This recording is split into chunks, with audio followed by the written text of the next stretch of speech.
عارفين الإحساس ده؟ إنك تبقى قاعد وسط ناس بتحبك بس في جواك خوف عميق جدا إنهم يسيبوك في أي لحظة حتى من غير سبب واضح. الخوف الشديد من الهجر بيخلي الشخص يعيش دايما على أعصابه.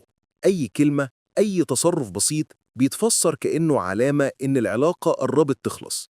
بنت مرتبطة بحد بتحبه جدا، هو في يوم تعب وقرر ينام بدري من غير ما يبعت لها رسالة تصبح على خير. هي طول الليل قعدت تقلب في دماغها، هو زهق مني؟ هو خلاص مش عايزني؟ طب يمكن في واحدة تانية؟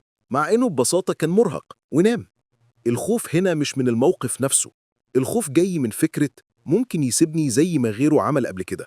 مثال تاني، صديق بيحب يقضي وقت مع أصحابه، كل مرة يخرج من غير ما ياخد صاحبه اللي عنده خوف من الهجر، يبدأ التاني يحس إنه مستبعد. ليه ما اتصلش بيا؟ يمكن هو مش بيحبني زي الأول، يمكن الصحوبية دي بتخلص. مع إنه في الحقيقة الموضوع مش كده خالص.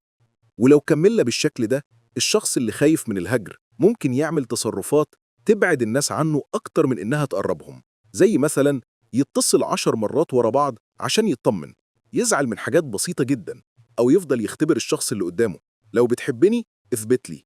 والأصعب إن الخوف ده بيخلي أي علاقة تبقى مرهقة، الطرف التاني يحس إنه دايما تحت ضغط يثبت حبه وولاءه. لكن خلينا نقول حاجة مهمة، الخوف من الهجر مش معناه إن الشخص ضعيف أو محتاج اهتمام زيادة عن اللزوم. الحقيقة إنه في الغالب مر بتجارب هجر أو إهمال قبل كده، وألمه لسه موجود.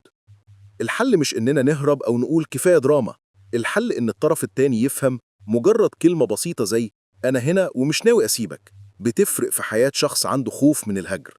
وفي نفس الوقت اللي عنده الخوف ده محتاج يبدأ ياخد باله من نفسه، يسأل نفسه، هل فعلا الشخص ده اداني سبب أخاف إنه يسيبني؟ ولا أنا اللي بخلي مخاوفي القديمة تتحكم فيا؟